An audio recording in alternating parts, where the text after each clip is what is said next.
लगभग 1,500 से 2,000 बेड्स ही भरे हुए हैं। बाकी सभी पेशेंट्स होम आइसोलेशन में इस टाइम हैं।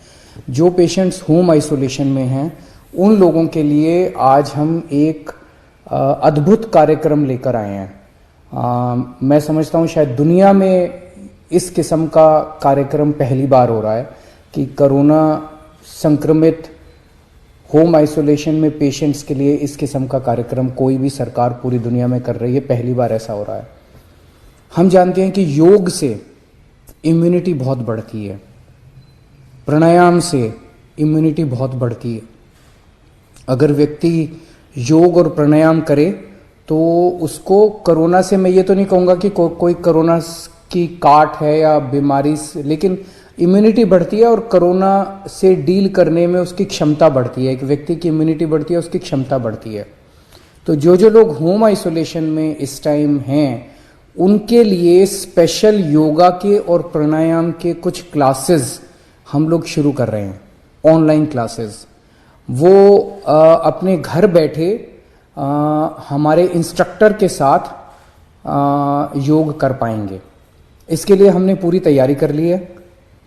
इंस्ट्रक्टर्स की एक बहुत बड़ी टीम तैयार की गई है जिनको स्पेशल कोरोना से संबंधित कौन कौन से आसन हैं, कोरोना से संबंधित कौन कौन से प्राणायाम हैं, इनकी ट्रेनिंग, स्पेशल ट्रेनिंग दी गई है इन सभी इंस्ट्रक्टर्स को।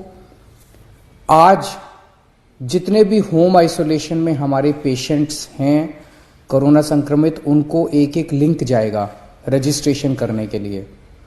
उस लिंक पे वो क्लिक करके बता सकते हैं कि वो कितने बजे योगा करना चाहेंगे। सुबह 6 बजे से 11 बजे तक एक एक घंटे की 5 क्लासेस होंगी। शाम को 4 बजे से 7 बजे तक एक एक घंटे की 3 क्लासेस होंगी। तो टोटल 8 क्लासेस हैं, 8 घंटे 8 क्लासेस। आप इसमें से किसी भी एक क्लास में, जो आपको सुविधा हो, आप किसी भी एक क्लास में आप रजिस्टर कर सकते हैं अपनी सुविधा के हिसाब से। किसी को 6 बजे सूट करेगा, किसी को 7 बजे, किसी को 8 बजे, किसी को शाम को सूट करेगा। जो आपको सूट करे समय आप उसमें रजिस्टर कर लीजिए। उसके बाद 40,000 इस टाइम हमने इतने इंस्ट्रक्टर्स को तैयार कर लिया है कि 40,000 लोग एक साथ कोरोना की क्लासेस कर सकते हैं। एक क्लास में केवल 15 पेशेंट्स होंगे ताकि वो इंस्ट्रक्टर एक एक पेशेंट को से बात कर सके, एक एक पेशेंट से वो संपर्क कर सके, किसी भी पेशेंट को एक एक पेशेंट के ऊपर नजर रख सके, उनको अच्छे से योगा करा सके। हम नहीं चाहते थे, एक हमारे पास ये भी ऑप्शन था कि एक इंस्ट्रक्टर है और 10,000 लोग एक साथ उसकी क्लास देख रहे हैं, लेकिन उसमें फिर पर्सनल व्यक्तिगत अटेंशन नहीं मिल सकती थी। तो एक क्लास में केवल 15 पेशेंट्स होंगे जो कि इंस्ट्रक्टर से बातचीत कर पाएंगे और इंस्ट्रक्टर उनको पर्सनली केयर दे पाएंगे। 40,000 पेशेंट्स को एक साथ हमने योगा करने की हमने तैयारी कर ली है। आज सबके पास लिंक चले जाएंगे और कल से योगा क्लासेस शुरू हो जाएंगी। मैं उम्मीद करता हूं कि वैसे तो काफ़ी माइल्ड है ओमिक्रॉन, लेकिन मैं उम्मीद करता हूं कि जो लोग घर में वो कर रहे हैं उनकी इम्यूनिटी भी बढ़ेगी और साथ साथ योगा करने से उनको मानसिक और आध्यात्मिक शांति भी मिलेगी। तो ये एक बहुत ही शानदार प्रोग्राम दिल्ली सरकार ने आपके लिए किया है। दिल्ली सरकार हमेशा अपने लोगों को, आम आदमी पार्टी की दिल्ली सरकार हमेशा अपने लोगों का ख्याल रखती है। हर छोटी से छोटी ज़रूरत आपकी हम पूरी करने की कोशिश करते हैं। इससे भी आपको बहुत फ़ायदा मिलेगा। नमस्कार। 1966 में पंजाब अलग सूबा बना था। तब से लेके आज तक 25 साल तक कांग्रेस ने पंजाब पे राज किया। 19 साल तक बादल परिवार ने पंजाब पे राज किया। इन दोनों ने एक तरह से पार्टनरशिप में राज किया। 1966 से लेके आज तक इन दोनों की पार्टनरशिप की सरकारें थी। चाहे किसी भी पार्टी की सरकार आ जाए, चाहे बादल परिवार की सरकार आए, चाहे कांग्रेस की सरकार आए, गठजोड़ में इन्होंने पार्टनरशिप में सरकारें चलाई। इनकी सरकार आती थी तो वो उनके खिलाफ कोई एक्शन नहीं होता था, उनकी आती थी तो इनके खिलाफ। दोनों लूटते थे, मिल बांट के खाते थे, दोनों लूटते थे। इस बार लोगों ने मन बनाया है, इसे खत्म करना है, बहुत हो गया। इस पार्टनरशिप की सरकार को खत्म करके आम लोगों की सरकार बनानी है, आम आदमी की सरकार बनानी है, आम पंजाबी की सरकार बनानी है।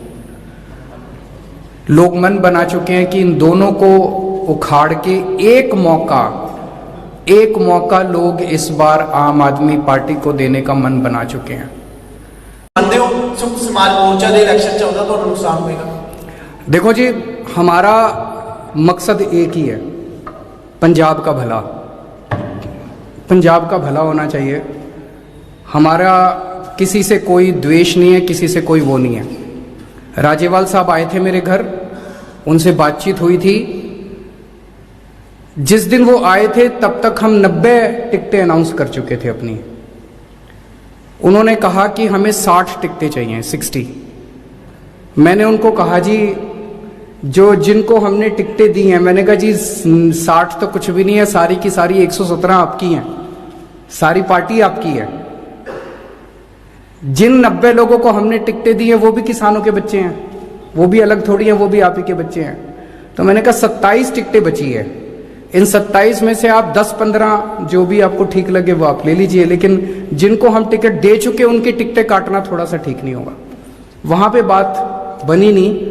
इस बात से मैं आपकी बिल्कुल सहमत हूं कि संयुक्त किसान समाज मोर्चा अगर अलग से लड़ता है तो डेफिनेटली आम आदमी पार्टी का कुछ ना कुछ तो वोट हटेगा। तो ये तो लगभग तय हो चुका कि आम आदमी पार्टी की सरकार बनेगी। तो आम आदमी पार्टी का जो भी सीएम चेहरा होगा वो पंजाब का अगला सीएम होगा, ये भी अब लगभग तय है। तो आम आदमी पार्टी का सीएम चेहरा कौन होना चाहिए? अक्सर देखने में आया कि पार्टियां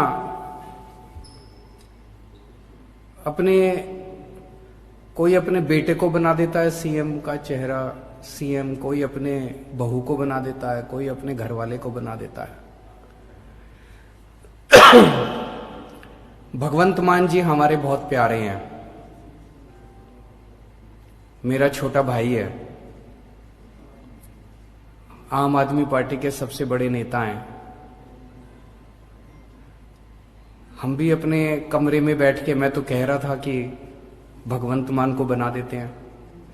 भगवंत ने कहा नहीं, जनता से पूछना चाहिए सर। भगवंत ने कहा कि जो जनता मेरे को जिम्मेदारी देगी वो जिम्मेदारी मैं पूरी करूंगा। ये बंद कमरे पे सीएम का चेहरा डिसाइड करने का ये सिलसिला बंद करना चाहिए सर। जब आप सच्चाई के रास्ते पे चलते हो ना तो लोग कीचड़ फेंकते हैं आपके ऊपर। ये सारी पार्टियां हमारे ऊपर कीचड़ फेंक रही हैं, तरह तरह के लोग कीचड़ फेंक रहे हैं। टिकटें बेच दी, टिकटें बेच दी, टिकटें बेच दी। अगर किसी ने आम आदमी पार्टी पे गलत आरोप लगाया, ऊल जलूल आरोप लगाया, उसको भी छोड़ने वाले नहीं हम लोग। उसके ऊपर भी ऐसे केस करेंगे, कानून के अंदर जितने हमारे पास एवेन्यू हैं उनको भी जेल भिजवा के रहेंगे। या तो साबित करो, अगर आपने साबित कर दिया मैं उनको जेल भिजवाऊंगा जो भी टिकटें बेचेगा और खरीदेगा, और अगर साबित नहीं किया और आपने ऊल जलूल आरोप लगाए उनको भी मैं जेल भिजवा के रहूंगा, उनको छोड़ने वाला नहीं हूं मैं। एक भी टिकट बेची नहीं गई है। अगर आप साबित कर दें, कोई साबित कर दे, सबूत देके कोई साबित कर दे कि फलाने फलाने आदमी ने टिकट बेची और फलाने फलाने आदमी ने टिकट खरीदी, 24 घंटे के अंदर दोनों को मैं पार्टी से निकाल दूंगा।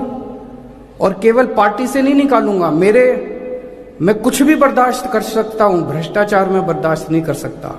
अगर ये साबित हुआ उन दोनों को जहन्नुम तक मैं पीछा करूंगा उन दोनों का, उनको छोड़ने वाला नहीं है, जेल भिजवा के रहूंगा अगर किसी ने टिकट बेची और किसी ने टिकट खरीदी तो। दूसरी बात, ये फैशन चल गया है, सच्चाई का रास्ता कांटों भरा होता है। जब आप सच्चाई के रास्ते पे चलते हो ना तो लोग कीचड़ फेंकते हैं आपके ऊपर। ये सारी पार्टियां हमारे ऊपर कीचड़ फेंक रही हैं, तरह तरह के लोग कीचड़ फेंक रहे हैं। टिकटें बेच दी, टिकटें बेच दी, टिकटें बेच दी। अगर किसी ने आम आदमी पार्टी पे गलत आरोप लगाया, ऊल जलूल आरोप लगाया, उसको भी छोड़ने वाले नहीं हैं हम लोग। उसके ऊपर भी ऐसे केस करेंगे, कानून के अंदर जितने हमारे पास एवेन्यू हैं उनको भी जेल भिजवा के रहेंगे। या तो साबित करो, अगर आपने साबित कर दिया मैं उनको जेल भिजवाऊंगा जो भी टिकटें बेचेगा और खरीदेगा, और अगर साबित नहीं किया और आपने ऊल जलूल आरोप लगाए उनको भी मैं जेल भिजवा के रहूंगा, उनको छोड़ने वाला नहीं हूं। वर्तमान जो परिस्थितियां उनको देखते हुए एक तो हम आज कल से ये तय कर रहे हैं कि कक्षा 1 से लेके कक्षा 12 तक के सभी स्कूल, प्राइवेट हो चाहे सरकारी हो, 31 जनवरी तक अभी बंद रहेंगे। इन परिस्थितियों में 50% क्षमता पे हम स्कूल चला रहे थे, लेकिन इस समय जो सुझाव आए हैं और लगता है कि उपयुक्त होगा कि अभी हम फिलहाल 31 जनवरी तक बंद करें, फिर परिस्थितियां हम देखेंगे, उन परिस्थितियों के हिसाब से फिर आगे हम फैसला करेंगे। तो कल 15 जनवरी से 31 जनवरी तक हमारे स्कूल बंद रहेंगे और इसी प्रकार सभी प्रकार के मेले, चाहे वो वाणिज्यिक मेले हो या धार्मिक मेले हो, मैं स्नान बंद करने की बात नहीं कर रहा। मकर संक्रांति का पर्व में स्नान करने जा रहे हैं, धार्मिक स्थल अभी खुले रहेंगे, लेकिन मेले नहीं लगेंगे, चाहे वाणिज्यिक हो चाहे धार्मिक हो। इसका पालन कल से सुनिश्चित हो जाए। कोई भी जुलूस और रैली, राजनीतिक या सामाजिक सभा, वो भी प्रतिबंधित रहेगी। हाल के अंदर कार्यक्रम किए जा सकते हैं, लेकिन जो हाल की क्षमता है उसका 50% ही उपस्थिति रहे। समस्त राजनीतिक, सांस्कृतिक, धार्मिक, शैक्षणिक, मनोरंजन इत्यादि कार्यक्रम अगर खुले में होते हैं तो 250 अधिकतम संख्या रहेगी, इससे ज्यादा की संख्या के नहीं होंगे। जो विवाह में हमने संख्या रखी है भाई, लेकिन बड़ी रैली, बड़ी सभा, बड़े आयोजन वो अभी प्रतिबंधित किए जाते हैं। सभी प्रकार की खेल गतिविधियां स्टेडियम की 50% क्षमता के हिसाब से बिना दर्शकों की भीड़ नहीं चाहिए, लेकिन स्टेडियम की क्षमता की 50% केवल खिलाड़ी रहे वो की जा सकेंगी।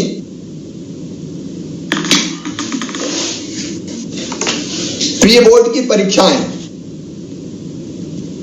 20 जनवरी से लिया जाना निश्चित किया गया था, तो इन परीक्षाओं को भी टेक होम एग्जाम के रूप में किया जाएगा और इसलिए उस हिसाब से स्कूलों में व्यवस्था बना ली।